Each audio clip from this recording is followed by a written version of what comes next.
এবং সম্মানিত রাওয়ার সদস্যবৃন্দ, আসসালামু আলাইকুম। শুরুতেই আমি মহান আল্লাহ রাব্বুল আলামিনের কাছে মেজর আব্দুল গনির ৬৭তম মৃত্যু দিবসে তার বিদেহী আত্মার মাগফিরাত কামনা করছি। আজকের অনুষ্ঠানের ক্রমধারা, প্রথমে পবিত্র কোরআন তেলাওয়াত ও দোয়া মাহফিল, স্বাগত বক্তব্য, এরপর স্মৃতিচারণমূলক বক্তব্য, সমাপনী বক্তব্য। এই মহতী অনুষ্ঠানের শুরুতেই আমি রাওয়ার পেশ ইমাম মাওলানা ইমামউদ্দিনকে পবিত্র কোরআন তেলাওয়াত ও দোয়া মাহফিল পরিচালনা করার জন্য অনুরোধ করছি।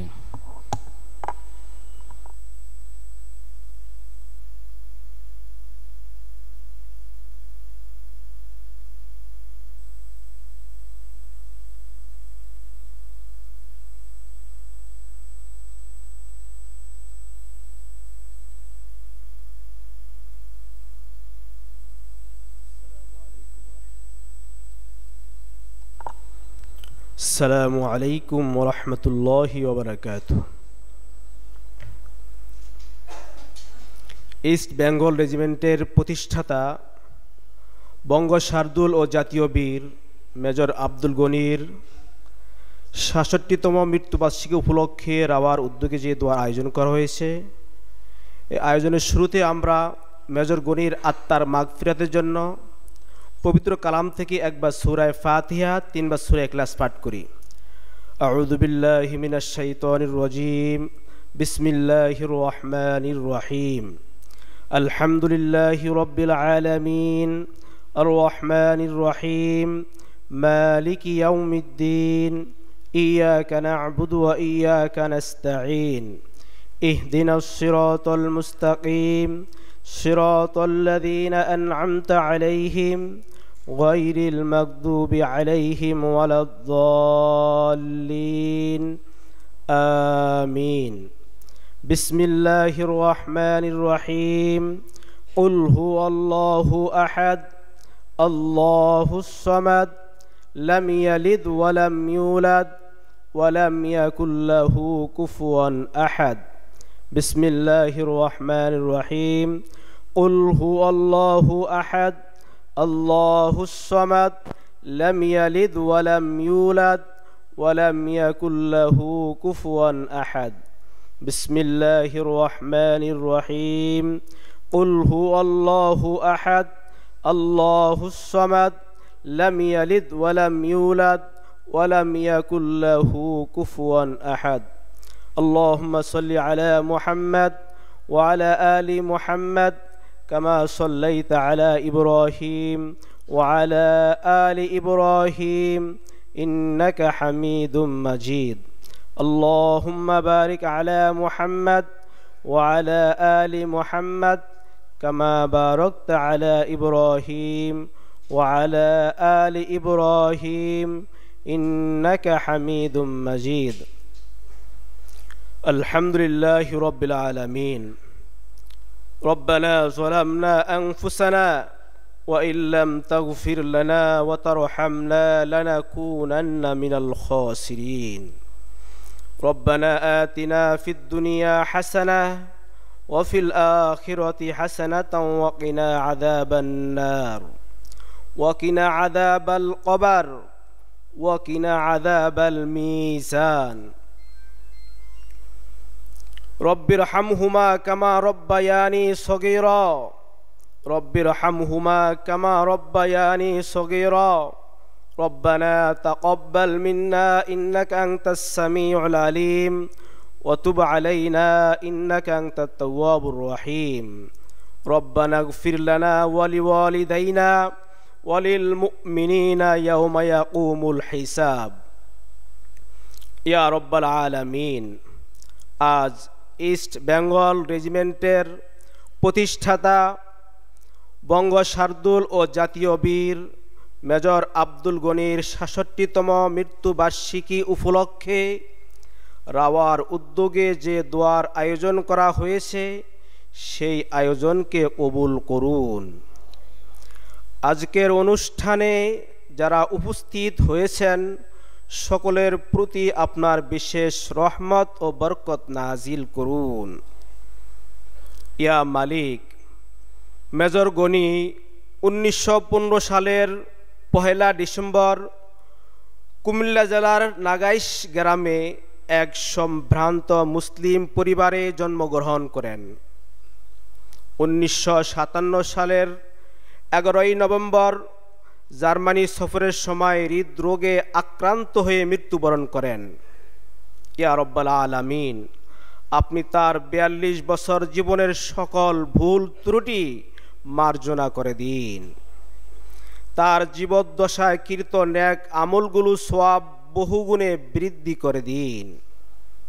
ইয়া রব্বাল আলামিন, তার কবরকে আলোকিত ও প্রশস্ত করে দিন। তার কবরে চিরশান্তির ফয়সালা করে দিন। তিনাকে ক্ষমা করে জান্নাতের সুউচ্চ মাকাম দান করুন। ইয়া রব্বাল আলামিন, তার পরিবারের যে সকল সদস্যগণ বেঁচে আছেন তাদেরকে ধৈর্য ধারণ করার তৌফিক দান করুন। হায়াতে তৈয়বা দান করুন। বিপদ আপদ থেকে রক্ষা করুন। ইয়া মালিক, রাওয়ার যে সকল সদস্যগণ মৃত্যুবরণ করেছেন তাদেরকে ক্ষমা করে জান্নাতের সুউচ্চ মাকাম দান করুন। যে সকল সদস্যগণ বেঁচে আছেন তাদেরকে নেক হায়াত ও সুস্বাস্থ্য দান করুন। ইয়া রব্বাল আলামিন, দেশ ও দেশবাসীর উপর শান্তি বিস্তার করুন। সর্বশেষ আবারও বলছি, হে আল্লাহ, আপনি মেজর গনিকে ক্ষমা করে জান্নাতুল ফেরদাউস নসিব করুন। আপনি আমাদের দোয়াগুলো কবুল করুন। সুবহানা রব্বিকা রব্বিল ইজ্জাতি আম্মা ইয়াসিফুন ওয়া সালামুন আলাল মুরসালিন ওয়ালহামদুলিল্লাহি রব্বিল আলামিন।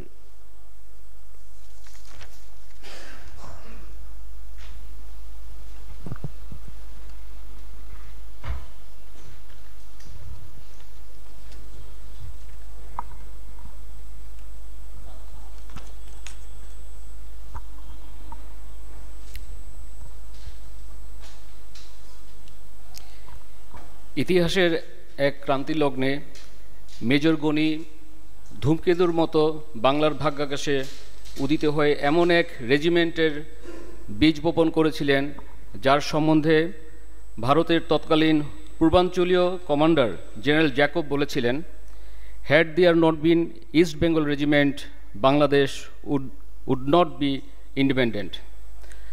মাত্র 42 বছরের নাতিদীর্ঘ জীবনে 10 বছরের অতি সংক্ষিপ্ত সামরিক চাকুরিতে এবং 4 বছরের রাজনৈতিক পরিসরে তিনি দেশ ও জাতির প্রতি দায়িত্ব পালনের চরম পরাকাষ্ঠা প্রদর্শন করে ইতিহাসের পাতা রাঙিয়েছেন।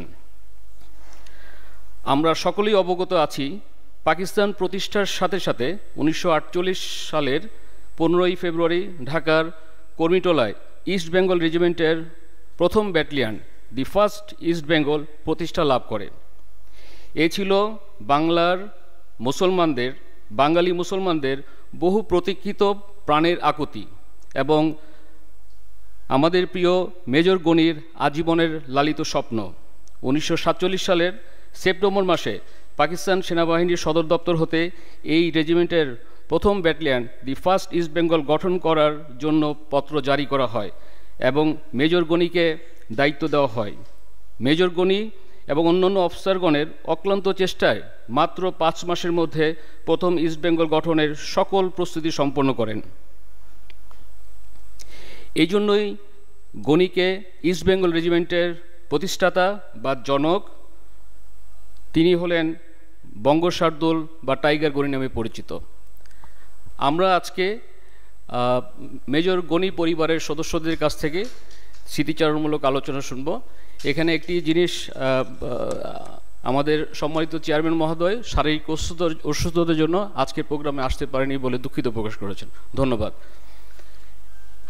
অনুষ্ঠানে এই পর্যায়ে স্মৃতিচারণমূলক বক্তব্যে আমি প্রথমে আমন্ত্রণ জানাচ্ছি, অনুরোধ করছি কর্নেল তাজুল গনি স্যারকে তার বক্তব্য প্রদানের জন্য। ধন্যবাদ।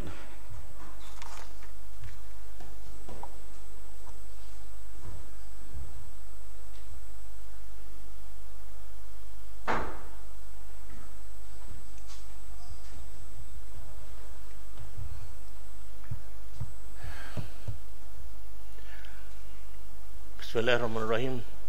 আসসালামু আলাইকুম। উপস্থিত সুধীবৃন্দ, আজকের এই মুহূর্ত অনুষ্ঠানে আমি রাওয়াকে ধন্যবাদ জানাচ্ছি, কষ্ট করে আমার প্রয়াত পিতার নাম স্মরণ করার জন্য অনুষ্ঠান করেছেন এবং বিগত কয়েক বছর ধরে অনুষ্ঠান হয়ে আসছে বিভিন্ন পরিসরে। তো এই গত বছর হচ্ছে এবছর কিছুটা ভালো দেখছি, কারণ গত বছর অনেক কম ছিল, অনেক যারা আসছিলেন তাদের সংখ্যা খুবই কম ছিল, সময়টাও তেমন ঠিক ছিল না হয়তো। যাই হোক, আমাদের উদ্দেশ্য ছিল যে একসাথে বসে কিছুটা ওনার আত্মার জন্য দোয়ার মাগফিরাত করার জন্যে। মেজর গনি সম্বন্ধে আমি আর কি বলবো, আপনারা সবাই জানেন। আজকের এই অনুষ্ঠানে যে আমি যেটা বলতে চাই যে ওনার জন্ম এবং মৃত্যু এই অত অল্প সময়ের মধ্যে হয়ে গেছিল যে কাজটা মাঝখানে যে করে গেছেন এত সংক্ষিপ্ত সময়ের মাঝে মানুষ আসলে বুঝতে পারেনি, ওনার বোঝার আগে উনি চলে গেছেন। প্রথমত ইস্টবেঙ্গল রেজিমেন্টের পূর্বে ওনার প্রস্তুতি কীভাবে উনি আসলে নিজেকে তৈরি করেছিলেন, তৈরি হয়েছিলেন বা ওনাকে তৈরি করানো হয়েছিল, প্রাকৃতিকভাবেই উনি তৈরি হয়েছিলেন যে একজন নেতা কীভাবে নেতৃত্ব দিতে হয়, ক্যারিজমেটিক লিডার কীভাবে হতে হয়। Slide, next slide. এটা হচ্ছে ওনার আমার আব্বার আমাদের জন্মস্থান। এখন অনেকটা ভাঙাচোরা। আমরা চেষ্টা করেছিলাম, আমি বিগত সেনাপ্রধানকে বলেছিলাম যে মেজর গনির পৃথিবীতে একটা মাত্র সম্বল, এটা আমার ভেঙে যাচ্ছে। তো উনি বলেছিলেন যে কিছু করবেন, তারপরে আর কিছু করেননি। তো যাই হোক, এমনি দাঁড়িয়ে আছে। তো এখন কথা হচ্ছে যে মানুষের স্মৃতি ধরে রাখার জন্য তো অনেক কিছু করা হয়েছে আর হচ্ছে। তো সেই জন্যই বলেছিলাম যে উনি তো একজনই ছিলেন এই বাংলাদেশ সেনাবাহিনীর জন্যে, যা করে গেছেন সবাই এর সুবিধা ভোগ করছে, আমরা সবাই এর বেনিফিশিয়ারি। তো আমরা একটু কাজ করতে পারবো না যে ওনার এই স্মৃতিটা ধরে রাখি। কারণ এই বাড়িটা উনি নিয়ে আসছিলেন আসাম থেকে, যখন এক যুদ্ধ থেকে ফেরার সময় 46-এ যুদ্ধের পরে কিছুটা বেতন পেয়েছিলেন একসাথে, তখন এক পুলিশ অফিসার এই বাড়িটা বিক্রি করেছিল, উনি পোস্টিং হচ্ছিল তখন এই বাড়ি বিক্রি করেছিলেন। তো ফেরার পথে নৌকা করে বাড়ি ডিসপ্যান্টল করে নিয়ে আসছিলেন এবং এই বাড়ির সামনে এটা উনি স্থাপন করেন। এখন এটা দাঁড়িয়ে আছে ওই 1946, ওই লং স্টে, অনেক বছর ধরে দাঁড়িয়ে আছে। অনেক ঝড় ঝাপটা কাটে এর উপরে গেছে। এর পাকিস্তানিদের একটা হেডকোয়ার্টারও ছিল এখানে, তারাও কিন্তু এই বাড়ি টাচ করেনি, যে মেজর গনির বাড়ি। কী কারণে টাচ করিনি আমরা জানা বলা মুশকিল, তবে এটা যেমনি ছিল উনি আছে। এখন আব্বার স্কুল জীবন থেকে উনি যেভাবে নিজেকে পরিচালনা করেছেন সেটা আসলে আমরা তো শুনেছি, দেখার তো কোনো মানে ন্যাচারাল হওয়ার কথা না, আমাদের শুনেছি এইটাই যে উনি ছিলেন দুরন্ত ইন দ্য সেন্স দ্যাট ওনাকে আটকে রাখতে পারতো না ঘরের মধ্যে। উনি সবসময় বাইরে থাকবেন, মানুষের কাজ করবেন। কেউ কিছুর জন্য ডাক দিলে ওই ডাকে ওই কাজ সারা দেবেন, যে কোনো একটা কাজের জন্য সবাই ওনাকে পেত। তো সেই জন্য ওনার এই স্বাভাবিকভাবেই প্রাকৃতিকতা, উনি যে একটা সবাইকে নিয়ে কাজ করার একটা প্রবণতা ওই ছোটোবেলা থেকে উনি কিন্তু দেখে আসছেন, গড়ে তুলছেন। এবং শুনতো আমাদের নানা দাদারা বলে গেছেন যে গণি কিছু হলে দরকার লাগলে এই গণি কই এখানে, আচ্ছা কী করতেছে, এই কার বাড়িতে কি বেড়া ভেঙে গেছে, বেড়া ঠিক করতেছে। তো সেইভাবে ছোটোবেলা থেকেই কার ঘোড়া একটা বেড়া হয়ে গেছে, ঘোড়া টেম করতে গেছে। এখন উনি যখন নাকি স্কুল ছেড়ে তারপরে হাই স্কুলে যান, প্রাইমারি স্কুল কিন্তু উনি মাদ্রাসায় শেষ করেন, আরবিকে উনি থর ছিলেন, আরবি পড়া শেষ করলেন মাদ্রাসায়, তারপরে গেলেন চিটাং মুসলিম হাই স্কুলে, ওখানে উনি পড়লেন, হাই স্কুলে ভর্তি হলেন কুমিল্লা ছেড়ে চিটাগং, লং ডিস্টেন্স। তো প্রথমত তারা নিতে চায়নি, তোমার অনেক দূর থেকে বাড়ি থেকে আসছো, কে তোমার গার্জিয়ান, লোকাল গার্জিয়ান কারা, কে তোকে দেখাশোনা করবে। উনি বলেন যে আমি আমাকে নিয়ে আসছি। তো এত ওরা ওই হেডমাস্টার এবং অন্য এত ইমপ্রেসড হয়ে গেছিলো যে ঠিক আছে তুমি আমাদের স্কুলে তোমাকে ভর্তি করলাম। ভর্তি হওয়ার পরপরই কিন্তু উনি যে কাজ শুরু করলেন যে এই ছাত্রদের নিয়ে এই বাহিনী তৈরি করা, সবুজ কর্তা বাহিনী তৈরি করলেন। একটা সবুজ কর্তা বাহিনী মানে তাদের কাজ হলো যে সামাজিক কাজ করা, গরিবদের সাহায্য করা, রাস্তাঘাট ঠিক করা, all this things they do. তো এইভাবে এরপর নেক্সট স্লাইড। এটা একজন এটা ঠিক পড়া যাচ্ছে না মনে হয়, এটা তখনকার খান বাহাদুর জালালউদ্দিন চট্টগ্রামের, উনি একটা অ্যানুয়াল স্পোর্টসে এসে দেখে আব্বাকে দেখলেন, দেখার পরে উনি লিখলেন যে এরপরটা যান নেক্সট ওয়ান, এটা পড়া যাচ্ছে। Abdul Gani, the bearer of the certificate is known to me for over 2 years in connection with many useful activities. তো উনি ক্লাস 8-এ পড়েন, just in class 8. As a captain of YMSL, he has worked commendably in organizing it and carrying out its mission. তাদের কাজ ছিল এই ঘুরে ঘুরে মানুষকে সাহায্য করা, সোশ্যাল কাজ করা। He has got a high flair for organizing and leading presence in good physics. আসলে তখন থেকে কিন্তু ওনার যে উপস্থিতিটা সবাই বুঝতো যে there is someone there, সবাইকে বুঝতে পারছেন যে আমি আছি আপনাদের জন্য, হোয়াট এভার ইউ আজ ফর ইউ গ্যাট ইট। কিছু কাজ করার জন্য দরকার লাগে আমাকে বলবে, আমি করে দেবো, আমার লোকজন আছে। পরবর্তীতে উনি যখন নাকি সেনাবাহিনীতে যোগ দিলেন, সেনা যোগের আগে কিন্তু উনি ছিলেন ফায়ার সার্ভিসে জয়েন করেছিলেন, লেখাপড়া শেষে কলকাতা ফায়ার সার্ভিসে কাজ শেষ করতে না করতেই যুদ্ধ শুরু হলো। উনি চলে গেলেন পাইনের করে উনি যখন জয়েন করলেন, দ্যাট ইজ 8 অগস্ট 1942। তো এখন আমাকে এক পাইনের করে এক সৈনিক রিটায়ার করেছেন, উনি বললেন যে স্যার আপনার আব্বা তো আমাদের, উনি এই আর্মিতে জয়েন করার আগেই পাইনের করে আমাদের রিক্রুট করা শুরু করেন সিভিল কাপড়ে। কলকাতায় ব্যারাকপুর আর্মি রিক্রুটমেন্ট সেন্টারে উনি কিন্তু পাইনের করে সৈনিক নিয়োগ করতেন, যুদ্ধ শুরুর পরপরই নিয়োগ করা শুরু হয়েছে। এবং captain Gani, then captain, he was recruiting those people before the war started in Burma front. তার মানে উনি before he was commission he was working in the capacity of an officer, whatever. তো এখন আর কি বলবো, উনি কমিশন পেলেন August 1942। এরপর থেকে কিন্তু উনি he was only put for organising pioneer corps, quarter master, adjutant, বিভিন্ন জায়গাতে বিভিন্ন সেক্টরে ওনার দায়িত্ব ছিল। এরপর স্লাইডটা, এই ব্লু কালার্স আর the area where he was working east of Brahmaputra to Akyab south, এই পুরো এলাকায় কিন্তু ওনার দায়িত্ব ওনার ছিল। এই 3 বছর এই পুরো এলাকায় উনি চষে বেরিয়েছেন।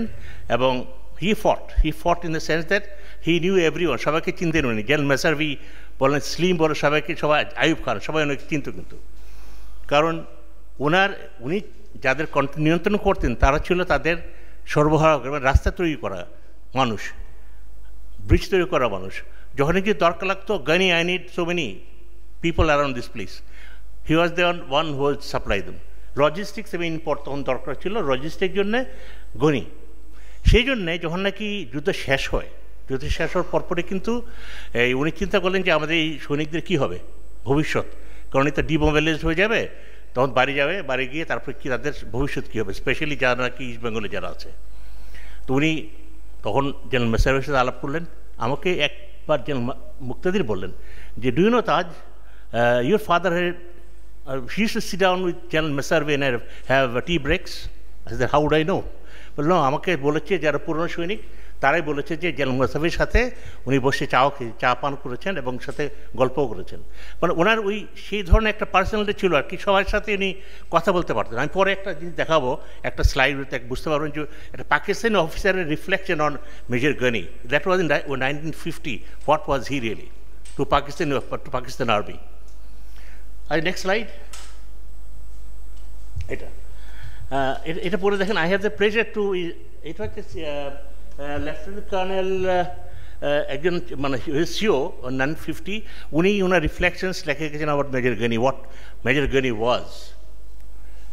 I have the pleasure to put in record all that I know of Captain Gani, who has been in close touch with me for a couple of years.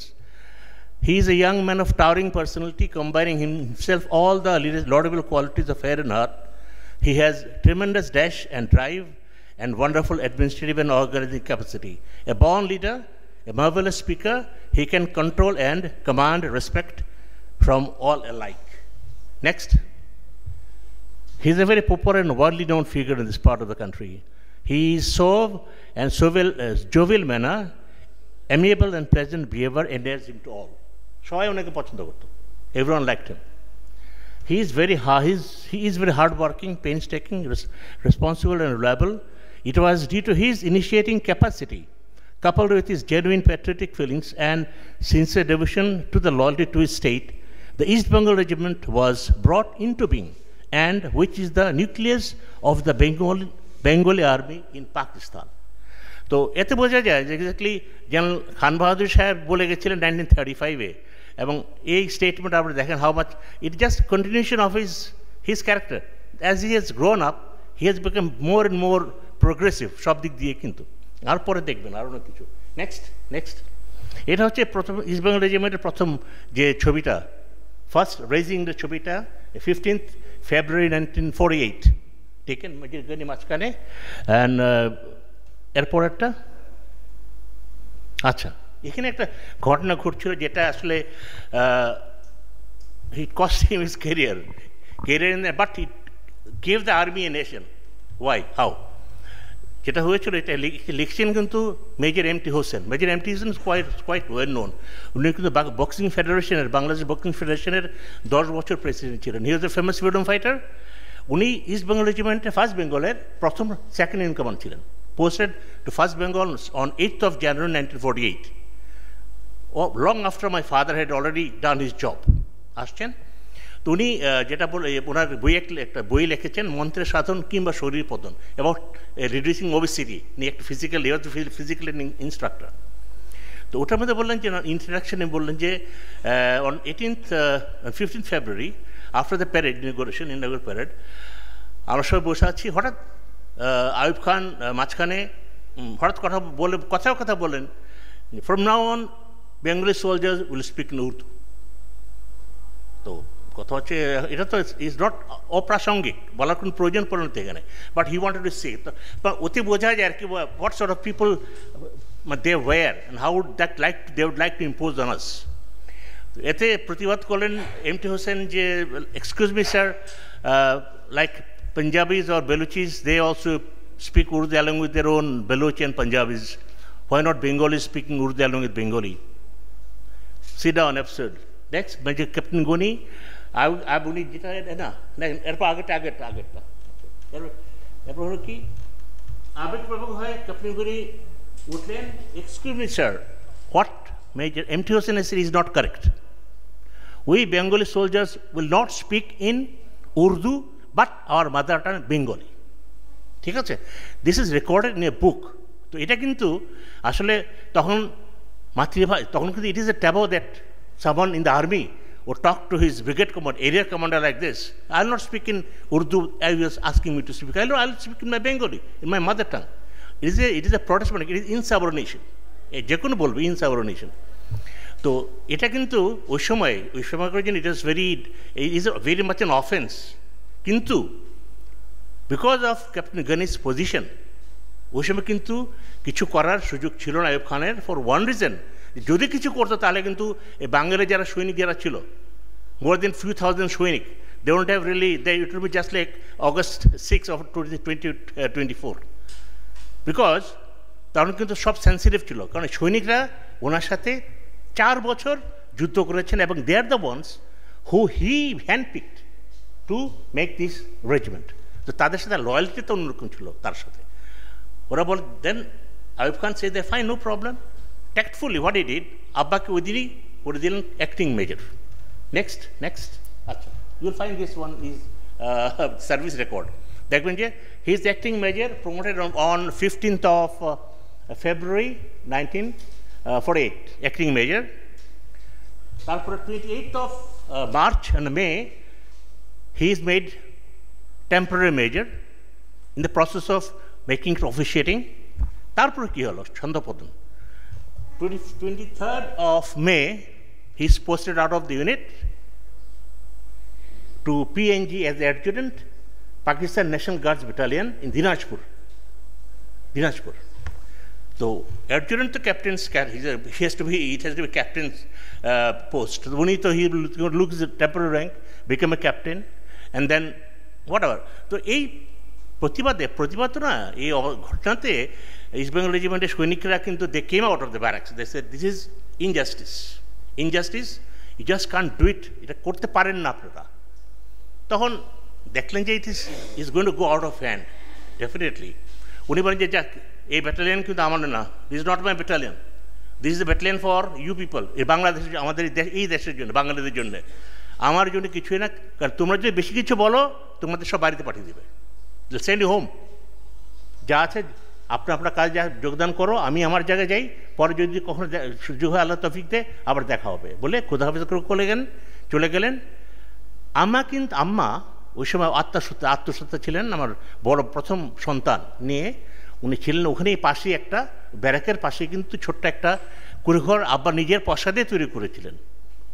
আম্মা ওখানেই ছিলেন, কারণ সৈনিকরা চাইতো না যে আব্বা আম্মাকে দেশে রাখুক, কারণ বলে যে তাহলে তো আব্বা উনিকে দেশে যেতে হবে, যাতে সবসময় থাকে, সেই জন্য উনি একটা ফ্যামিলি কোয়ার্টারের মতো করে দিলেন আর কি। যে আম্মাকে তারপরে বাড়িতে পাঠিয়ে দিলেন, উনি চলে গেলেন দিনাজপুর। 49-এ ওনাকে পোস্টিং করল recruiting officer, first recruiting officer. তারপরে নেক্সট স্লাইড। এরপরে up to 1953 he had been shuttling from one corner to the other, Dinajpur, Dhaka, আর বাংলাদেশের কোনো আনাজ কানাজ নাই যে উনি ঘুরেন নেই। আদার ডে ব্রিগেডিয়ার মুশারফ, উনি সাপ্লাই অ্যান্ড ট্রান্সপোর্টের ডাইরেক্টর, উনি মনে হয় অ্যাসিস্ট্যান্ট ডাইরেক্টর ছিলেন। উনি হঠাৎ আমার পরিচয় করে, কারণ শামীমাকে পরিচয় করে দিল। উনি বলেন যে তুমি কি মেজর গনি সাহেবের ছেলে? আমার জি। বলে তুমি জানো ওই 52-তে 51 আমি তখন ফেনী কলেজে পড়তাম, তোমার আব্বা আমাকে, আমরা তখন তোমার আব্বা আমাদের কলেজে আসলো, এসে আমাদের বললো তোমরা কী করবা ভবিষ্যতে? বলে আমরা সিএসপি হবো, এইটা ওটা। কেন আর্মিতে আসলে অসুবিধা কী? আর্মিতে তো বড় বড় জেনারেল হয়, অনেক বড় বড় লোক হয়, আর্মিতে আসো না কেন তোরা? মানে তখন থেকে কিন্তু ওনার প্রতি ওনার যে একটা মানুষকে আকর্ষণ করার জন্য আর কি, এই আর্মিতে যোগদান করার, এই ব্যাপারে অনুপ্রেরণা দেওয়া এবং জোর করে নিয়ে আসা, ওটা কিন্তু সবসময় পাওয়া যায় না। নাও রিক্রুটমেন্ট ইজ ডিফারেন্ট। কারণ তখন ছিল এটাই যে ওনার যে চ্যালেঞ্জটা ছিল যে উনি রিক্রুট করে নিয়ে আসতেন, পাকিস্তানের ট্রেনার্সরা এই সৈনিকদের পিটাতো, এমন পিটাতো দেশে গো হোম, বাড়িতে চলে যেত, আবার উনি ধরে নিয়ে আসতেন। তখন ওরা বলতো যে দে আর নট স্ট্রং এনাফ, ওদের এত শক্তি নাই যে দে ক্যান উইথস্ট্যান্ড ট্রেনিং। বলে যে কামন হোল্ড ইট, আবার ধরে নিয়ে আসতে, নিয়ে এসে আবার ঢোকাতেন এই কর্মীগুলোতে। উনি কিন্তু অনেক উনি কিন্তু what I say is that উনি কিন্তু সময় পুরো বাংলাদেশ থেকে হি হ্যাজ বট গাছের বিচি নিয়ে আসছেন, অ্যান্ড হি হ্যাড শোন in Bangladesh all the soldiers of East Bengal Regiment, 1st and 2nd Bengal Regiment, they are the seeds of all that banyan tree, বট গাছের বীজ রূপেছেন, এবং তারা এখন is big, very big, Bangladesh infantry regiment. আর east Bengal regiment what it is, এটা এমন একটা জায়গা, এটা নোবডি ক্যান ডিস্ট্রয় দিস, এটা তো কালোজয়ী অপরাজয় একটা ইউনিট, একটা প্রতিষ্ঠান বাংলাদেশের হিসেবে। আপনি দেখেন, আপনি 48 থেকে শুরু করে এই পর্যন্ত কত বাহিনী আসলো, কত বাহিনী গেল, this one stands and it has been stopping all problems. দেশে যতই সমস্যা হচ্ছে, ইস্ট বেঙ্গল রেজিমেন্টের সৈনিকরা তাদের পিছনে পিছনে লোকজন যাচ্ছে এবং সব কিছু চেক করছে। Why? They have some reason. এটা পিছনে একটা ইমান ছিল, একটা ইমানদার ব্যক্তি, আল্লাহ ভক্ত, খোদা ভক্ত যাকে বলে, ওই ব্যক্তির হাত ছিল এই প্রত্যেকটা লোককে বাছাই করে নেওয়া। আমি যখন চাকরিতে ছিলাম তখন লোকজন আসতে বলতো, স্যার আপনি একটু স্যার ধরি আপনারে, কেন? আপনার আব্বা আমার এখন ধরছিল। I use to feel embarrassed, মানে ওরকম অবস্থা আর কি। আর এইভাবে কিন্তু মানুষের একটা অনুভূতি ওনার প্রতি যে ছিল, যে আইসের আমরা কি আর উনি কী ছিলেন, এটা কখনো তুলনা করা যায় না। Just Kant compare our self with animal like him. এখন নেক্সট, আচ্ছা, এটা আরেকটা ডিসক্রিমিনেশন যেটা হলো, ওনাকে তো 53-তে উনি ইনভ্যালিডমেন্ট অর্ডার ওনাকে আউট করলো পাকিস্তান থেকে, মেডিকেলি হি ওয়াজ বোর্ডেড আউট। আর মানে কুলাচ্ছিল না আর কি, হি ওয়াজ নট রিলি কোয়ালিফাইং, মানে কোনোভাবেই কুলাচ্ছিল না শারীরিক দিক দিয়ে, ব্রঙ্কাইটিস অ্যাজমা প্লাস। উনি চাচ্ছিলেন যে কোনোভাবেই বেরিয়ে আসতে যে আমি আর পারছি না শারীরিকভাবে, তো আমি আর একসাথে ফ্যামিলি থাকার কোনো সুযোগ পাচ্ছিলেন না। তো আম্মা একদিকে, উনি একদিকে, কোথাও ও দিনাজপুর, কোথায় আর কুমিল্লা, কোথায় ঢাকা, এর কোথায় বেড়াবে এই বাচ্চাদের নিয়ে আম্মা? যাই হোক, উনি 53-তে ছাড়লেন। ছাড়ার পরই 11th November 1953 was the date of his invalidment. January 1954 election in Bangladesh, মানে দিদের নিজ পাকিস্তান। কুমিল্লা 5 এলাকা থেকে অনেকে দাঁড়িয়েছে। যুক্তফ্রন্টের প্রার্থী একজন ছিল অধ্যাপক মফিজুল ইসলাম, খুবই পপুলার অ্যাডভোকেট মানুষ, খুবই পপুলার ছিল। এবং ওখানে কিন্তু শেখ মুজিবুর রহমান সাহেব, সোহরাওয়ার্দী সাহেব, ওনারা গিয়ে কিন্তু তার জন্য বক্তৃতা দিয়ে আসছেন যাতে তার ভোট দেওয়া হয়। এবং they also had treat in my father's house. যাই হোক, এখন আব্বাকেও দাওয়াত দিয়েছিল, আপনি কেন আমাদের এখানে জয়েন করেন না কেন? বলে যে না, আমি স্বাধীনই থাকবো, I want to be independent on my own. তারপর ইলেকশন, এই 15 জানুয়ারিতে ইলেকশনের রেজাল্ট আউট হলো, and he won with by landslide victory, nobody could expect it. এখনও ওই সময় যারা জীবিত আছেন তারা এখন history, it is the history that he just created over just less than a month's time. পুরো এলাকা ঘুরে, উনি সাইকেল দিয়ে পুরো এলাকা ঘুরে ঘুরে সবার ঘরে ঘুরে বেরিয়েছেন।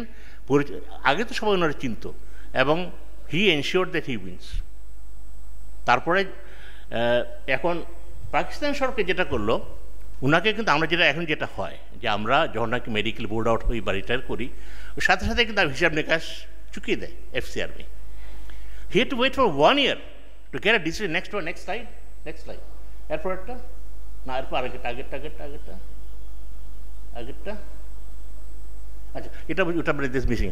দে had to wait for 1 year to decide about his illness and give him option আপনার কী চান, because his illness was not attributed two military service. আপনার অসুস্থতা আপনার কোনো রকমের সামরিক কর্মকাণ্ডের জন্য আপনার অসুস্থতা হয়নি, সেই জন্য আপনাকে পুরো কোনো পেনশন দেওয়া হবে না। ঠিক আছে, 1 বছর পর, after 1 year with the documents. তারপরে কী করলো উনি, অ্যাডজুটেন্ট জেনারেল বললেন যে it's alright decided, give my money, whatever money আপনাকে আমাকে দেবেন, আমাকে দেন, লেট মি গো হোম, আর let me have some money. তখন তো উনি এমপি হিসেবে কাজ করছেন already, he is doing business in the hill ট্যাক্সে ব্যবসা করছেন।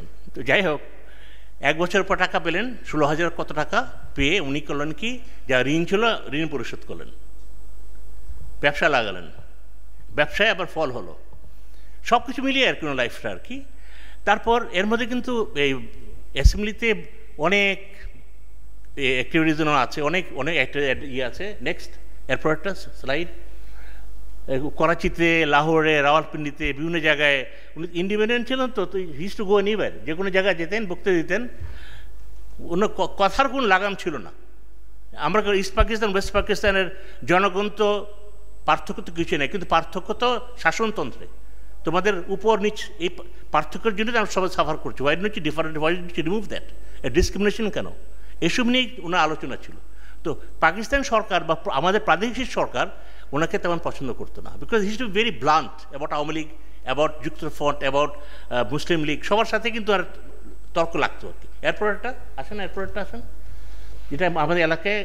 এরপরে আচ্ছা, লাস্ট আমি শর্ট সময় বেশি নিচ্ছি। উনি হঠাৎ পাকিস্তান থেকে চিঠি আসলো যে ওয়ার্ল্ড ভেটারেন্স ফেডারেশনের কনফারেন্স হবে ইয়েতে, বার্লিনে। তো পাকিস্তানের যে দল আছে তাদেরকে নিয়ে আব্বা যেতে হবে বার্লিনে। তখন যাব, তো সবাই বলে আপনি যেন না, don't go, because we are not sure whether you going to come back or not. বলে ওয়াই?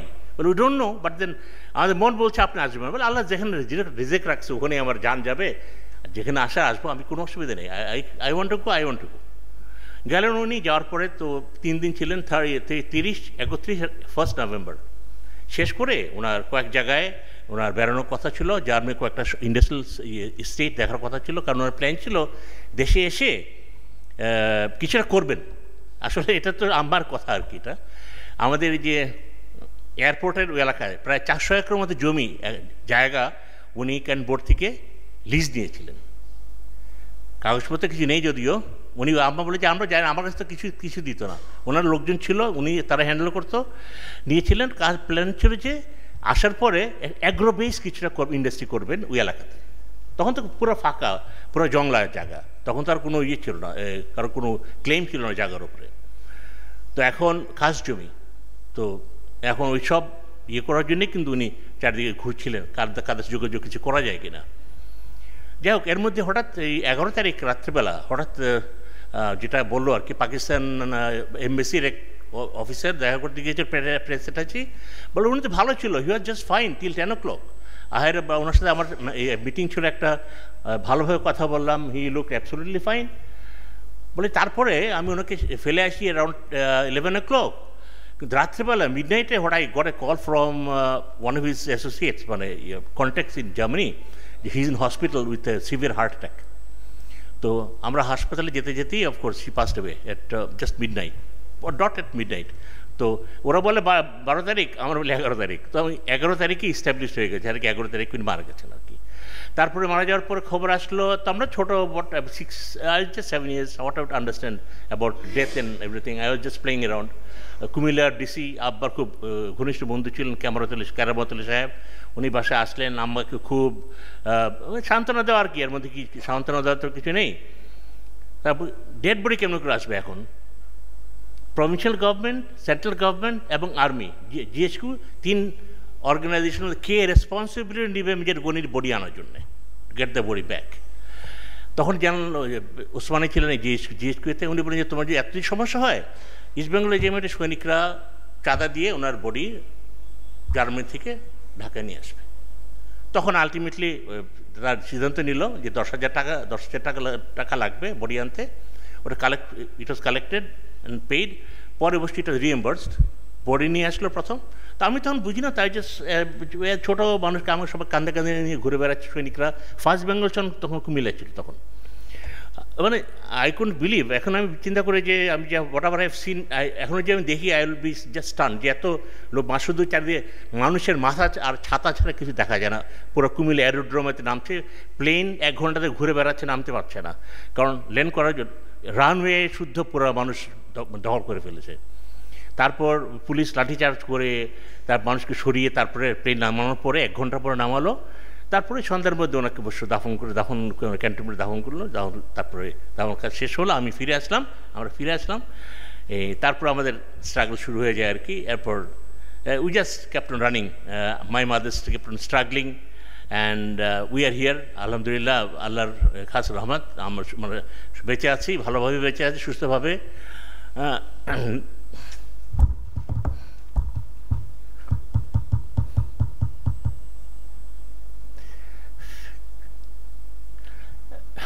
সরি, আচ্ছা নেক্সট স্লাইড। এটা ওই কুমিল্লাতে মানে যেটা হয় আর কি, every year they have this function. Keep on going.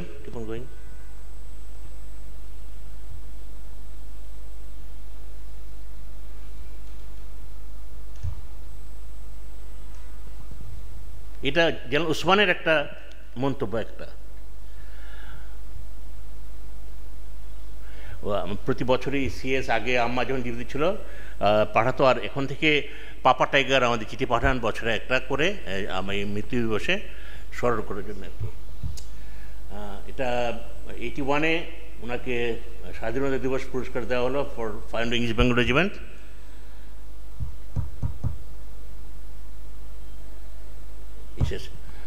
এখন আমি I got very little emotion because in fact আমি যেটা মনে করি আর কি, যে we have struggled in a way that I have seen many people struggling, সবাই মানে স্ট্রাগল করেই কম বেশি স্ট্রাগল করে আসলে মানুষ দাঁড়িয়ে থাকে। আমাদের স্ট্রাগলটা ছিল ডিফারেন্ট টাইপ। আমি ছোটোবেলা থেকে আমি দুরন্ত ছিলাম খুব, আমাকে নিয়ে কেমনি করে আম্মা সামলাবে তাই নিয়ে খুব চিন্তিত ছিল। আমাকে যেন উসমানী আমাকে যেমনি করে ক্যারেক্ট করলো যে যেতে হবে। আমাকে পড়াতেন জেনারেল মুক্তাদির, উনাকে আমি ইংলিশ শেখাতেন, আরেকজন সুবিধার ছিল আমাকে অঙ্ক শেখাতেন। তো যাই হোক, ওনাদের সবার চেষ্টাতে আমি এই ফৌজের ক্যারিয়ার করে যে 6 বছর পড়লাম। I too feel bad because my mother's economic condition, ওনার আর্থিক অবস্থা খুবই খারাপ ছিল, কারণ সরকারের তরফ থেকে তেমন কোনো সাহায্য আসতো না যে ভালো হয়েছিল। 4 জন ভাই বোন। I am living so well in carat college, having 5 square meals a day, and my brother and sister, they're not having that much of food as I'm taking. I used to feel bad. তো যাই হোক, ওগুলো শেষ করতে করতে এই পর্যন্ত চলে আসছি আর কি। আল্লাহর রহমতে ভালোই আছি, সবার দোয়াতে। এখন বাকি সময়টা আপনারা সবাই দোয়া করবেন যাতে what ever life is left with us, আমরা যাতে ভালোভাবে কিছু করতে পারি, যাতে মানুষের কাজে লাগতে পারি। আমার সন্তানেরা যারা বড় হয়েছে তাদেরকে আমরা বড় করেছি আদর যত্ন করে, এবং তারা যাতে মানুষের জন্য কিছু করে যেতে পারে। আম্মা অনেক চেষ্টা করেছেন অনেক কিছু নেওয়ার জন্য আর্মির তরফ থেকে। আম্মা আর্মির তরফ, বাংলাদেশ পাকিস্তান আর্মির বৈষম্য, বাংলাদেশ আর্মির বৈষম্য, সব মিলিয়ে ওই বৈষম্যের শিকার আমরা সবাই কিছু না কিছু হয়েছে আর কি। তো খারাপ লাগে যে আমাদের নিজের দেশ আমাদের নিজের মূল্যায়ন নিজেদের করতে পারে না। সমস্যা ওটাই আর কি, যে আর প্রাপ্য যেটা ওনার পাওনা, ওই প্রাপ্য পাওনা আর্মি ওনাকে দিতে নারাজ, বোঝাতে পারি না কেন উনি পেনশন পাবেন কি পাবেন না, হোয়াট এভার। তো ওনার তো কোনো অসুবিধা হয়নি, কষ্ট হয়েছে, but then we have pulled along. আমরা সবাই আল্লাহর রহমতে পেরিয়ে আসছি একটা অনেক বড় সমুদ্র। এই এখন স্মৃতি এসেছে, কিছুটা স্মৃতি এসেছে লাইফে। বাকি পথটা যাতে ভালো যায় দোয়া করবেন, এবং আগামীতে যাতে আবার যাতে আপনার সবার সাথে যাতে দেখা হয়, আপনার সবাই যাতে সুস্থ থাকেন, আমরা যাতে সবাই সুস্থ থাকি, আমার সন্তানরা যাতে সবাই ভালো থাকে, দোয়া করবেন। আল্লাহ হাফেজ, আসসালামু আলাইকুম। স্যার,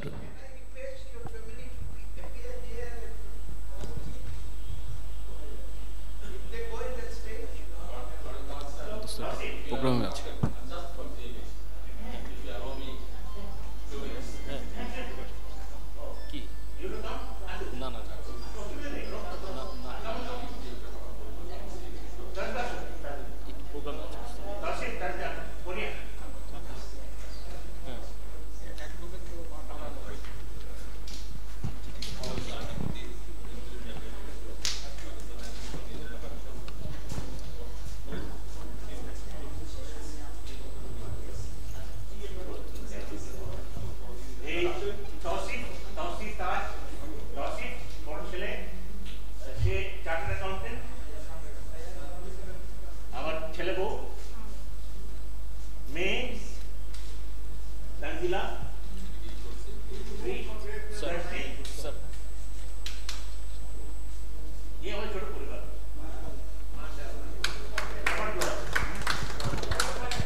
ধন্যবাদ স্যার।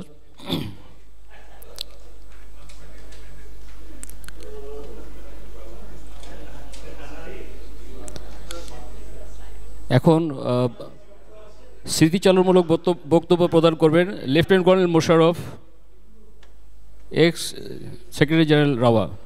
ধন্যবাদ স্যার।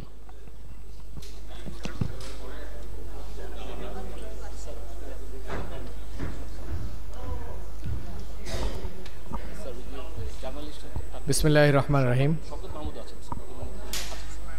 আজকের এই স্মৃতিচারণ অনুষ্ঠানের উপস্থিত সম্মানিত সকল উপস্থিতি, আসসালামু আলাইকুম।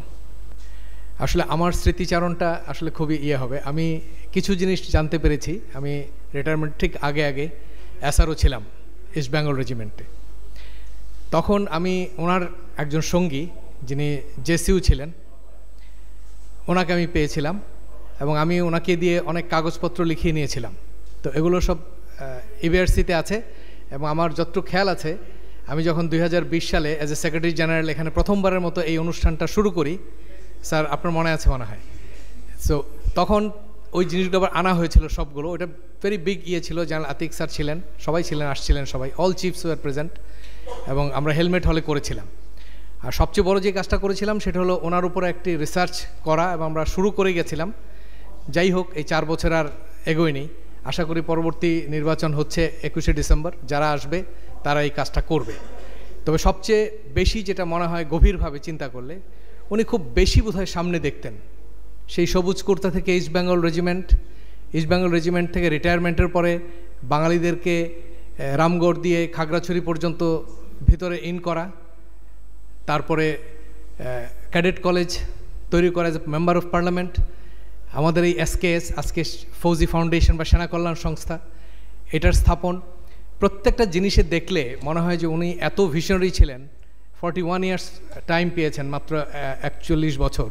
আর তার শেষের দিকটা তো খুব খারাপ ছিল, যেটা স্যার বলে গেলেন, যে জাস্ট হি ওয়াজ স্যাটলিং, পুরা কান্ট্রি ঘুরে বেরিয়েছেন, যে পানিশমেন্টটা তারা দিয়েছে।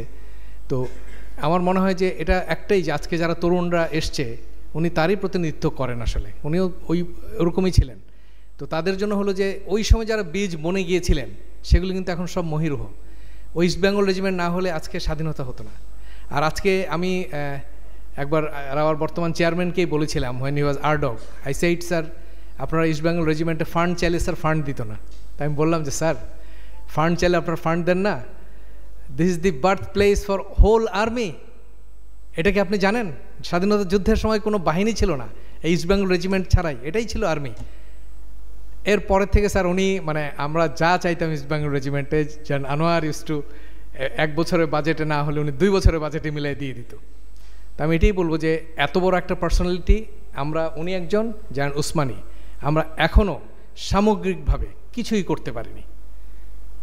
আশা করি স্যার যারা পরবর্তীতে আসবে ইলেকশানে তারা যেন এই কাজগুলি করে। আমরা টিম করে দিয়ে গেছিলাম, সব কিছু সাজানো ছিল, ফান্ড দিয়ে গিয়েছিলাম, এভরিথিং। সো হোপ এটা হবে।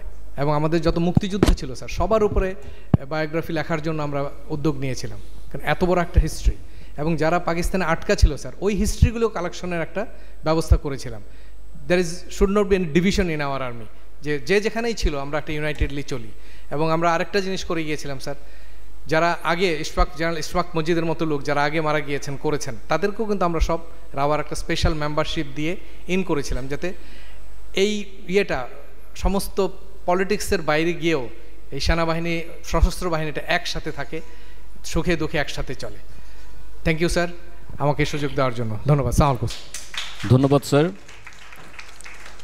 এখন আমি সম্মানিত আলোচক জনাব শওকত মাহমুদকে অনুরোধ করছি তার বক্তব্য প্রদান করার জন্য। ধন্যবাদ।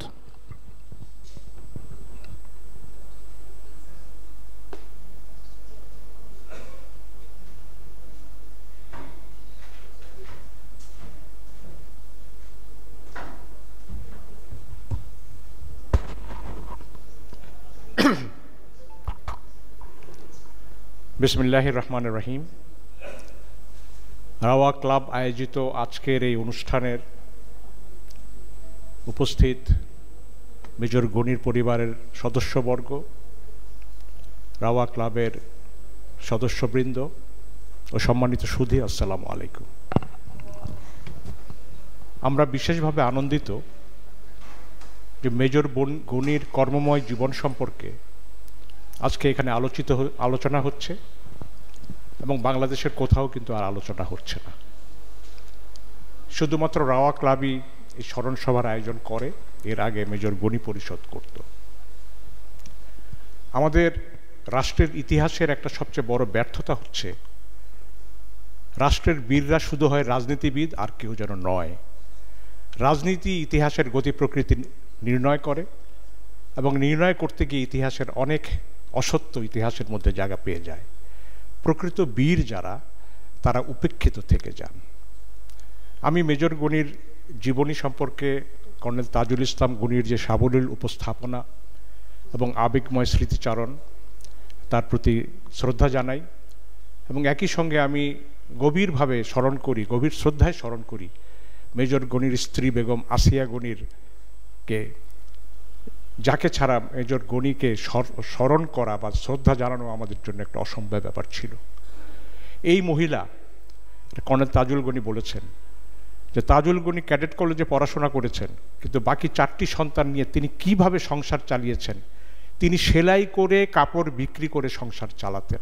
এই কথাটা আমরা অনেকে বলতে চাই না, কিন্তু বাস্তবতা হচ্ছে এটাই। এই কষ্ট করে তিনি মেজর গনির স্মৃতিও ধরে রেখেছেন, তার সন্তান সন্ততিকে বড় করেছেন, এবং তার বংশকে তিনি পরিচালনা করেছেন সে একই পদ্ধতিতে। আমি রাজনৈতিক প্রেক্ষাপটের আলোকে মেজর গনির জীবনীকে পর্যালোচনা করতে চাই, কারণ আমি একজন সাংবাদিক, আমি জাতীয় প্রেস ক্লাবের সাবেক সভাপতি এবং বিভিন্ন দৈনিকের সম্পাদক ছিলাম, এখনও আছি।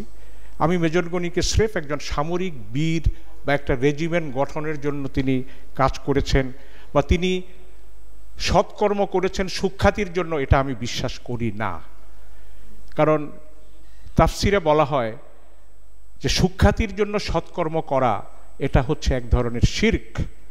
আপনি সৎকর্ম করবেন আল্লাহর জন্য, সুখ্যাতি, নিজের সুখ্যাতির জন্য নয়। মেজর গনি তার খ্যাতি দিকে কখনো ফিরে তাকাননি, সংসারের দিকেও ফিরে তাকাননি।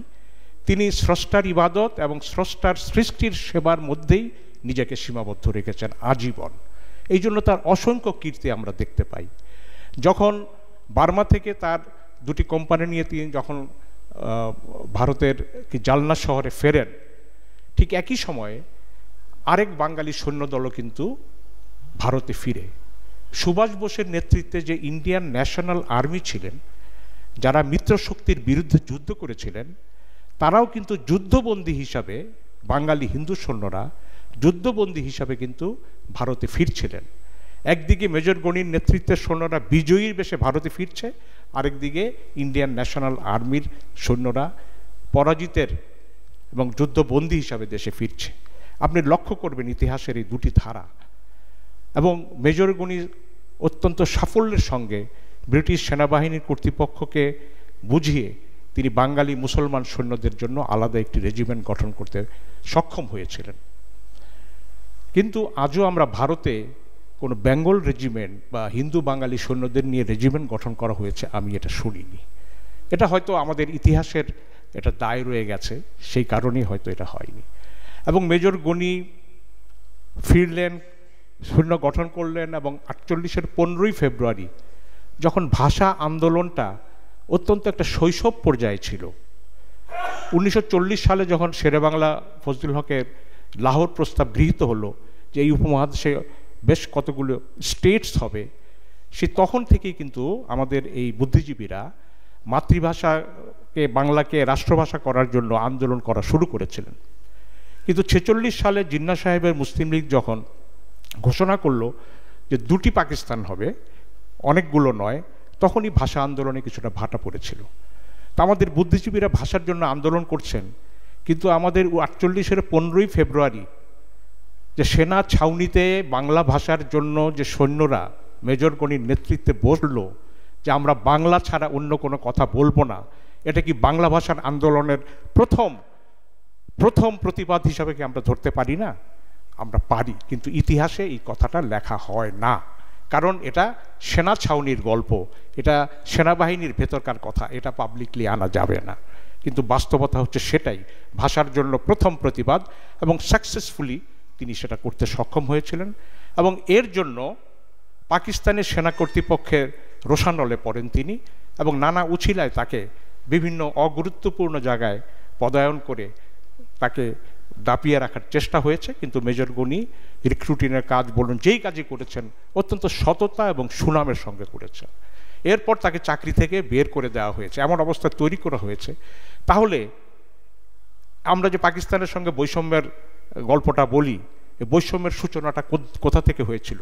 এই সামরিক বাহিনী থেকে কিন্তু বৈষম্যের গল্পটা শুরু হয়েছিল। কিন্তু সিভিল সার্ভিসের দিকে তাকান, বাঙালি ছেলেরা, বিশেষ করে ছাত্র ইউনিয়ন যারা করতো, তারা সিএসপি পরীক্ষা দিচ্ছে, ভালো রেজাল্ট করে সিএসপি হচ্ছে।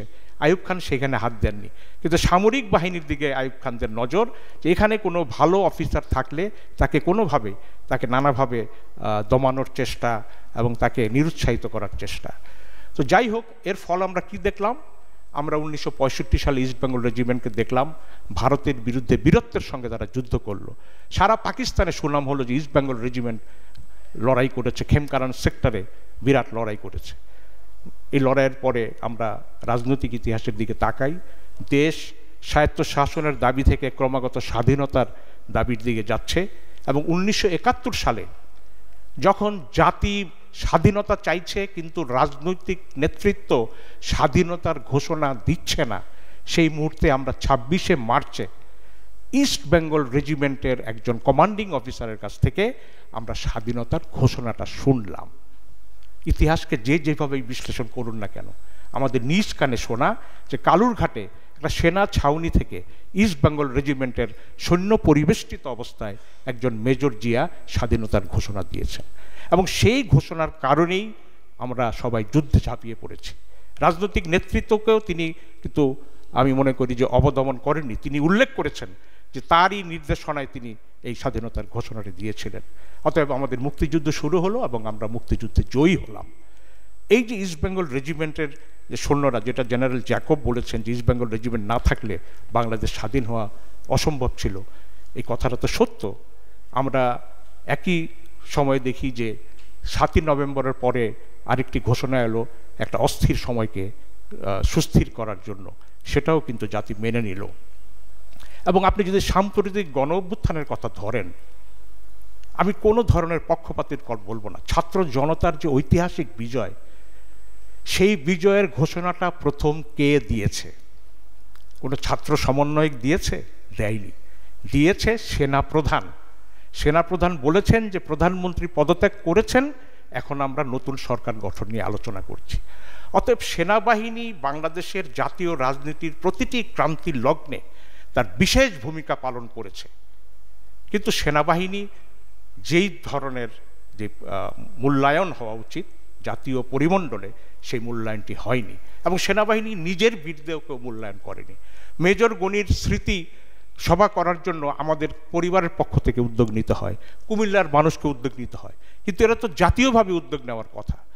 সেনাবাহিনী আজ পর্যন্ত মেজর গনির নামে কোনো কিছু করেছে আমি কিন্তু এটা আমার মনে পড়ে না। আমরা 2003 সালে মরহুম মেয়র সাদেক হোসেন খোকা একটা প্রস্তাব পাঠিয়েছিলেন যে কালসি পর্যন্ত যে রাস্তাটা এই রেডিসন হোটেল রেডিসনের সামনে থেকে গেছে, সেই রাস্তাটার নামকরণ গনির নামে করার জন্য, কিন্তু সেনাবাহিনীর ঊর্ধ্বতন কর্তৃপক্ষ সেটা নাকচ করে দিয়েছিল। কেন? আজকে গনির নামে কিছু নেই কেন? গনিকে আমরা একটা রুটিন স্মরণ করি, এটা আমাদের সেনাবাহিনীরও কিন্তু একটা ব্যর্থতা। একই সঙ্গে জাতীয় পর্যায়ে আমি যে কথাটা শুরুতেই বলেছি যে আমাদের রাজনীতিরা মনে করেন যে এই জাতি গঠিত হয়েছে তাদের দ্বারা এবং এই জাতির কল্যাণ সব কিছু সাধন হবে তাদের দ্বারা। অথচ মেজর গনি যদি 1948 সালে এই ইস্ট বেঙ্গল রেজিমেন্টের পত্তন না করতেন, তাইলে এই জাতির সামরিক সত্তা, যেই সামরিক সত্তার উপর রাষ্ট্রের সার্বভৌমত্বের সত্তা নির্ভর করে, সেটা কিন্তু গঠিত হতে পারত না। এই কথাটা বাস্তব সত্য। আমরা সেই কথাগুলো মনে রাখি না। আমাদের ইতিহাস হয়েছে রাজনীতিবিদদের তৈরি করা ইতিহাস, তাদের কীর্তির ইতিহাস, তাদের স্তুতির ইতিহাস। এই ইতিহাসকে কেন্দ্র করে আমাদের চলতে হয়। আমি মনে করি মেজর গনি সম্পর্কে যদি তার কর্মের সুষ্ঠু মূল্যায়ন করতে চাই, তাহলে সেই মূল্যায়নের ক্ষেত্রে আমাদের জাতীয় পর্যায়ে এবং সেনাবাহিনীর পক্ষ থেকেও এমন উদ্যোগ নিয়ে ভূমিকা রাখা দরকার, যেটা জাতির সবাই মনে রাখে। মেজর গনি ছিলেন একজন কিংবদন্তির মানুষ। কিংবদন্তি অর্থ হচ্ছে মুখে মুখে যার নাম ফেরে। ক্ষণজন্মা পুরুষ হচ্ছে যিনি বিরল সৌভাগ্যবান। মেজর গনি সৌভাগ্যবান ছিলেন না, তিনি নিজের ভাগ্য নিজের গড়েছেন আল্লাহর রহমত নিয়ে। এটাই হচ্ছে তার সবচেয়ে বড় কীর্তি। ধন্যবাদ সবাইকে। ধন্যবাদ স্যার।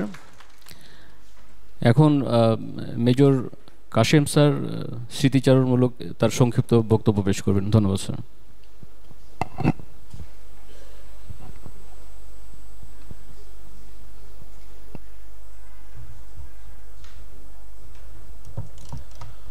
বিসমিল্লাহির রহমানির রহিম। আসসালামু আলাইকুম সম্মানিত সুধীবৃন্দ।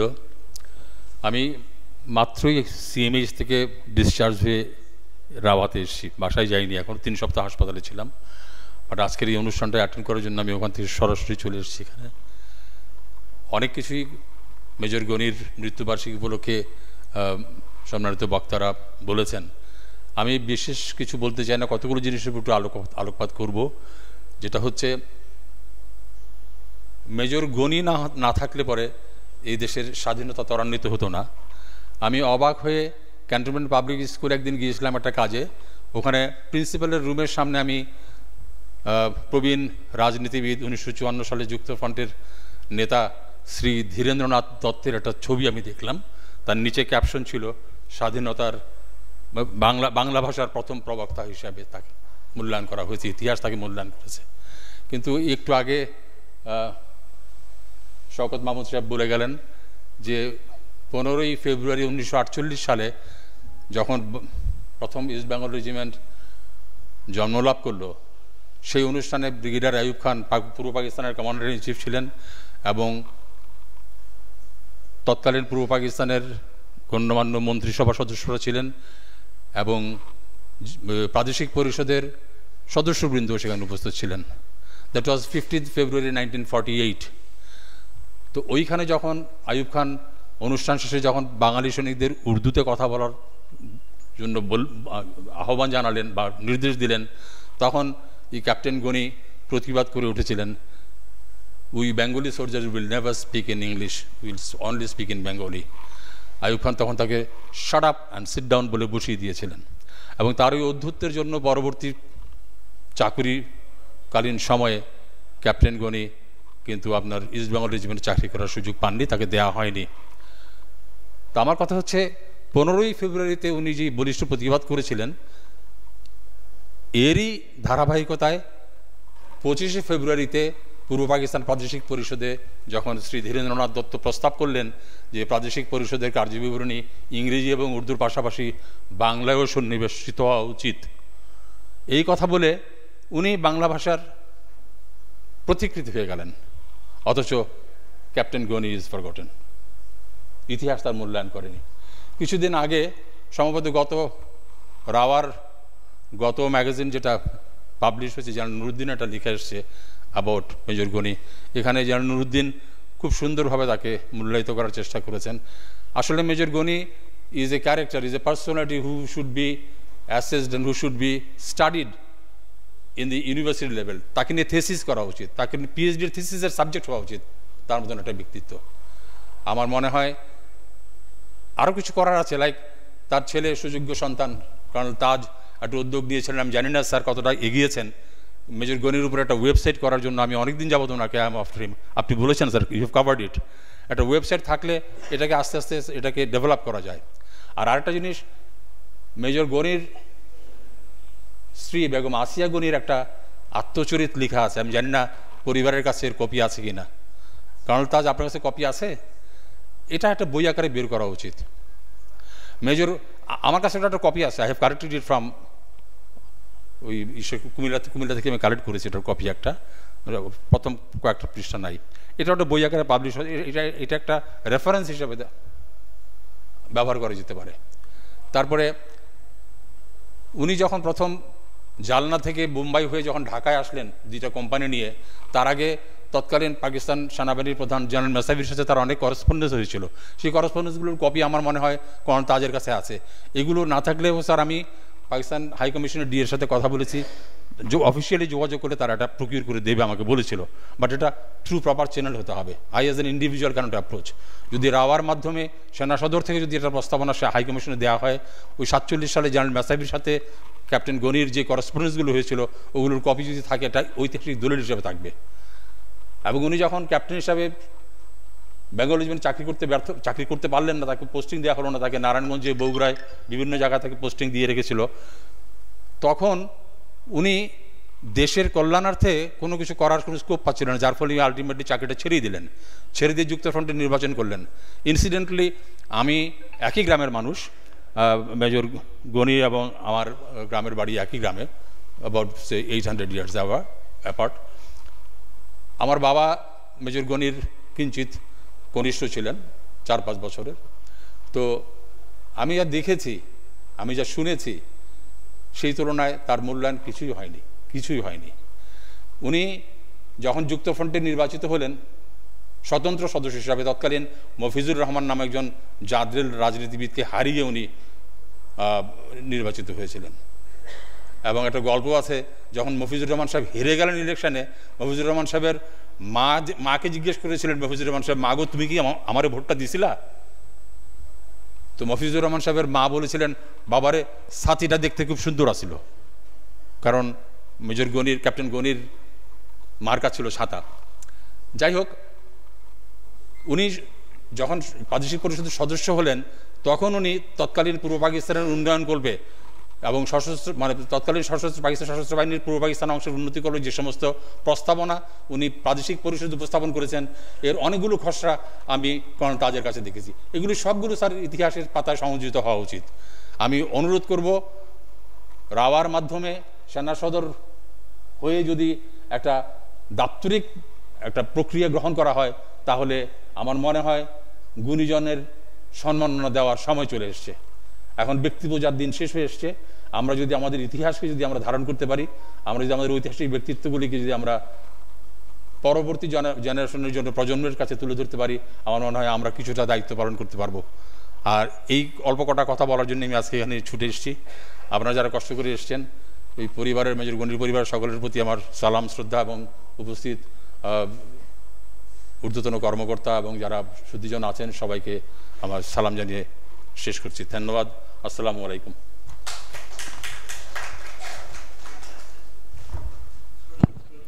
ধন্যবাদ স্যার।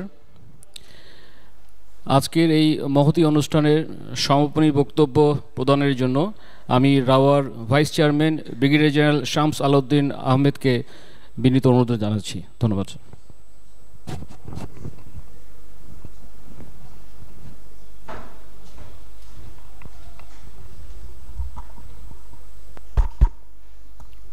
আসসালামু আলাইকুম। আমাদের গর্ব মেজর আব্দুল গনির পরিবার এবং রাওয়ার সদস্যবৃন্দ, ভদ্রমহিলা, আসসালামু আলাইকুম। আমরা অত্যন্ত আবেগঘন মুহূর্তে একটা ভাবগম্ভীর পরিবেশে মেজর আব্দুল গনির বীরত্বগাথা এবং তার কর্ম জীবনের শেষ দিন পর্যন্ত অল্প বয়সে মাত্র 42 বছরে তিনি যে হিমালয় সম কাজ করেছেন, যার সুফল আজকে আমরা ভোগ করছি। যেটা আমাদের পূর্ববর্তী বক্তারাও বলেছেন, যদি ইস্ট বেঙ্গল রেজিমেন্ট না হতো তাহলে বাংলাদেশ হতো না, আর বাংলাদেশ না হলে সেনাবাহিনী এত বড় হতো না। এবং মেজর আব্দুল গনি অবশ্যই দেখে গেছেন, 57-এ মারা গেছেন, 65 সালে এই ইস্ট বেঙ্গল রেজিমেন্ট। আমি প্রথম ইস্ট বেঙ্গল রেজিমেন্টের প্রাক্তন অফিসার হওয়ার কারণে এই 15ই ফেব্রুয়ারি 1948 সালের যেই সেলিব্রেশনটা আমরা করি সেটা আমি করে থাকি। এবং আমরা জানি যে 65 সালের যুদ্ধে এই ইস্ট বেঙ্গলে মেজর আব্দুল গনির হাতে তৈরি করা অফিসার সৈনিকরা 12টি গ্যালান্ট্রি অ্যাওয়ার্ড পেয়েছিল এবং তারা সাহসিকতার সাথে যুদ্ধ করেছিল। যা একটা কথা পাকিস্তান আর্মিতে প্রচলিত ছিল যে বাংলাদেশ আর বাঙালিজ আর নট আ মার্শাল রেস, কিন্তু আমরা সেটা কিন্তু ভুল প্রমাণ করেছি। এবং 71 সালেও আমরা প্রমাণ করেছি যে কটি ব্যাটালিয়ান ছিল ইস্ট বেঙ্গল রেজিমেন্ট, তারাই ছিল নিউক্লিয়াস এবং জনগণের সাথে মিলে দেশকে স্বাধীন করেছি। তাই মেজর আব্দুল গনির অবদানকে কোনোভাবেই খাটো করা যায় না। আজকে আমরা যা শুনলাম তার কর্মময় বর্ণাঢ্য জীবন এবং যে কষ্ট করে গেছেন কিন্তু সেভাবে তিনি সুফল বা দেখে যেতে পারেননি, এবং তার পরিবারের যেই কষ্টের কথাগুলো আমরা জানলাম, এবং আমরা যারা রাওয়ায় আছি এবং আগামীতে যারা আসবেন তারা নিশ্চয়ই এই ব্যাপারে পদক্ষেপ গ্রহণ করবেন। সুন্দর সুন্দর প্রস্তাব আমরা শুনেছি বক্তাদের কাছ থেকে। আমরা কৃতজ্ঞ তাদের পরিবারের কাছে, তাদের গর্বিত এবং সুযোগ্য পরিবার, এবং আমরা তাদের পরিবারকে এখানে দেখেছি। আমরা আজকের এই দিনে তার যেই স্পিরিটটা ছিল, অ্যাটিটিউডটা ছিল, সেটাকে আমরা গ্রহণ করে আমরা আমাদের প্রাণপ্রিয় সেনাবাহিনীকে এগিয়ে নিতে যাচ্ছি, এবং এগিয়ে যেন নিতে পারি তাহলেই মেজর আব্দুল গনির বিদেহী আত্মা শান্তি পাবে। আমি পরিবারের সবাইকে ধন্যবাদ জানাচ্ছি, এবং এটা আরও ভবিষ্যতে আরও ব্যাপকভাবে জাতীয় পর্যায়েও যদি হয় তাহলে আমরা সেটার জন্যই চেষ্টা করব। তো সবাইকে অনেক অনেক ধন্যবাদ। এবং আমি অনেক কিছু জানতাম না, অনেক কিছুই জানতাম না। গত 2 দিন আমি কয়েকটা আর্টিকেল পড়েছি, এবং তাতে করে এবং আজকে কর্নেল তাজ স্যারের কাছ থেকে যেই ইনফরমেশানগুলো পেলাম, আমার মনে হয় এটা আমাদের জাতিকেও প্রপাগেট করা উচিত। আমি কোনো একটা স্ট্যাটাসে লিখেছিলাম যে আমাদের যেই বাংলা ভাষার যেই ঘটনাটা, এটা আমরা অনেকেই জানি না, আর জানলেও সেটা আমরা জানাইনি, যেটা মিস্টার শওকত মাহমুদ বলেছেন যে আমরা এটাকে সাপ্রেস করে রাখি। আমাদের জানা উচিত, আমাদের গর্বিত হওয়া উচিত সেই 1948 সালের 15ই ফেব্রুয়ারিতে বাঙালি একজন বলিষ্ঠ অফিসার সাহস সঞ্চার করে ক্যাপ্টেন সাহস করে বলে উঠতে পেরেছিলেন যে আমরা উর্দুতে কথা বলবো না, আমরা আমাদের মাতৃভাষায় কথা বলবো। সেটাই ছিল সম্ভবত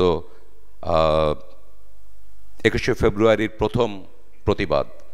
তো যাই হোক, সবশেষে কষ্ট করে এসেছেন, আবারও পরিবারের সবাইকে ধন্যবাদ জানিয়ে এবং আমাদের যারা বয়োজ্যেষ্ঠ অফিসার সবাই ধন্যবাদ স্যার। Thank you sir. স্যার আসসালামু আলাইকুম স্যার। ম্যাডাম আসসালামু আলাইকুম। ধন্যবাদ স্যার। আমি সকল সম্মানিত রাও মেম্বারদেরকে তোবারক সংগ্রহ করার জন্য অনুরোধ করছি। ধন্যবাদ স্যার।